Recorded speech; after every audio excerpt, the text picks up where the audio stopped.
what's the psychology behind procrastination? What are your thoughts about this? Okay, yeah, it's a really great question. This is huge, by the way, okay, just so you know.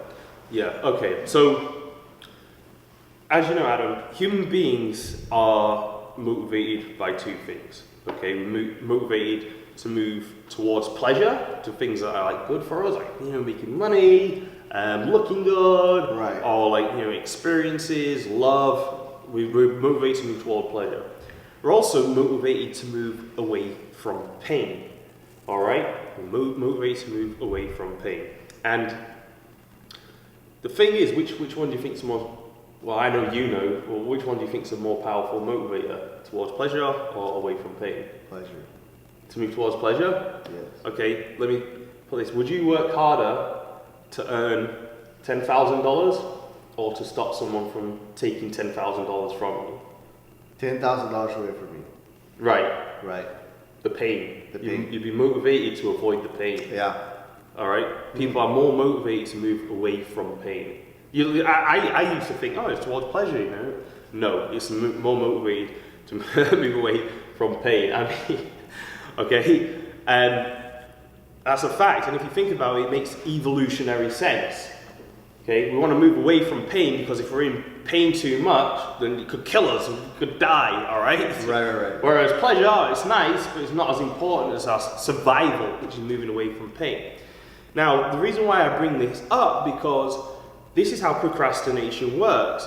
We have a task, such as going out, speaking to clients, making sales calls, for example, and in our brain, if our brain perceives going out and doing that action as more painful than not doing anything, that's when we tend to procrastinate. Going out and taking the action we want in our mind seems more painful than not doing anything. That's why we procrastinate.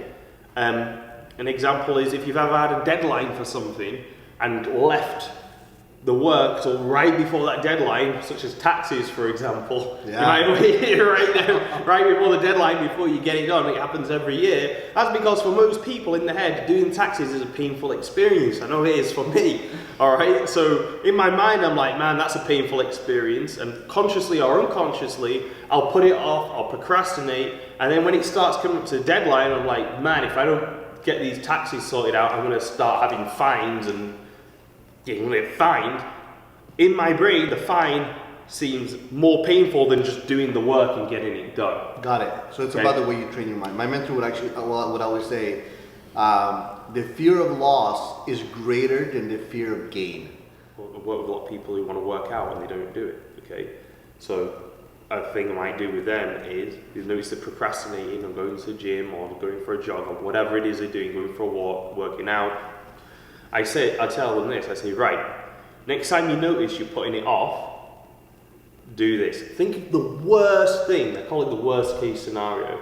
Think of the worst thing that could possibly happen for you not doing this workout session. What's the worst thing that could possibly happen?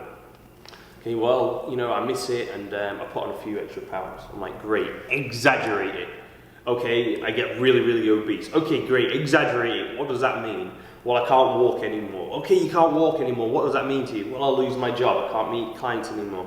All right, and what does that mean to you? Well, my wife leaves me. Okay, I'm telling them to exaggerate. The point is, you keep exaggerating the scenario, like the worst case scenario, what could happen if you do not take the action you actually want to take. You make it worse and worse in your mind. You actually cause yourself to feel pain. Or like, oh my God, this is the worst thing. It's usually within 2 minutes when you start to realize all the terrible possibilities that could happen if you do not take action right now. Whether they're real or not, it doesn't matter to your brain as long as it seems painful to your mind, your unconscious mind. Within moments, you'll all of a sudden feel massive amount of motivation to take action, and taking action is then easy. So you can use I call it the worst case scenario. Just think like the worst thing that could possibly happen if you do not take action, and then you train yourself by actually purposefully making it more and more painful, more and more exaggerated, and then all of a sudden you just feel a rush of motivation to get it done right now.